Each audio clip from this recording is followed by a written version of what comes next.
Today, a federal judge decided to keep the suspect accused of firebombing cars at a local Tesla service center in custody ahead of his pretrial hearing. This comes as protests and vandalism against Tesla continue. And 36-year-old Paul Kim, he appeared in federal court just hours ago for his detention hearing.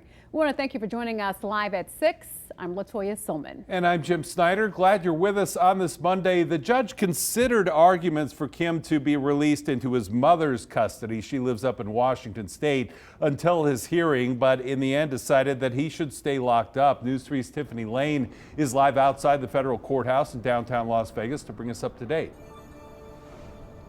Yeah, we were inside that federal courthouse today. You're not able to have cameras in there, but the federal magistrate did rule that she does not want Kim out on custody, and that's because of the risk to the community. Now, many have been wondering why there are no domestic terrorism charges included in his federal charges. Well, today I went to the experts to figure out why.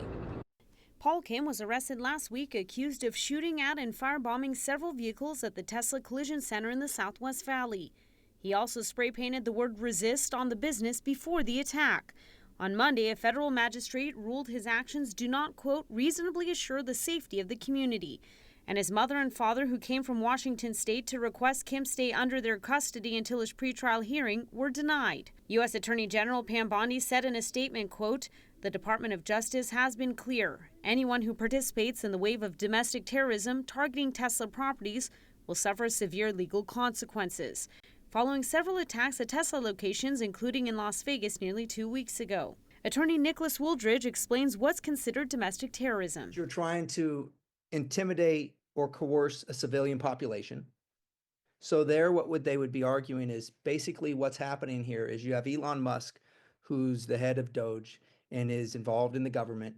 And what they would argue is, the government would argue, is that these perpetrators, these people that are committing these predicate offenses of arson, are attempting to intimidate or coerce the civilian population not to buy Tesla products. Kim has been charged federally for his Las Vegas incident, but none of those charges include domestic terrorism. That's because there is no specific federal crime of domestic terrorism, but the sentencing judge can decide to incorporate stricter punishments. There is what is called a terrorism enhancement under the federal sentencing guidelines, which does quite a bit, because what it does is it adds 12 levels to the sentencing guidelines. That's a lot when you look at the guidelines, especially as you get up in those numbers, right? They can get pretty big. Now, when it comes to state charges, Nevada does have something called the domestic terrorism offense. Now, we know that included in Kim's charges, he does not have that currently, but that is something that if they wanted to, they could technically amend that in later.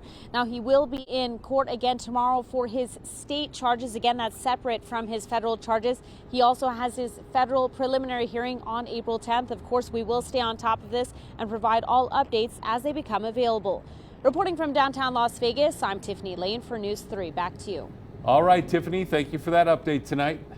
Well, Kim's state charges include third-degree arson, property destruction, shooting a gun into a vehicle or structure, and possession of an explosive or flammable device. Again, he's back in court for those charges tomorrow. Now, we did ask you this. Do you think the charges filed against the Las Vegas Tesla fires suspect are even harsh enough? Well, you can scan that QR code that's on your screen right now to let us know your thoughts on this if you haven't already. You can also go to this story on our website. That's news3lv.com.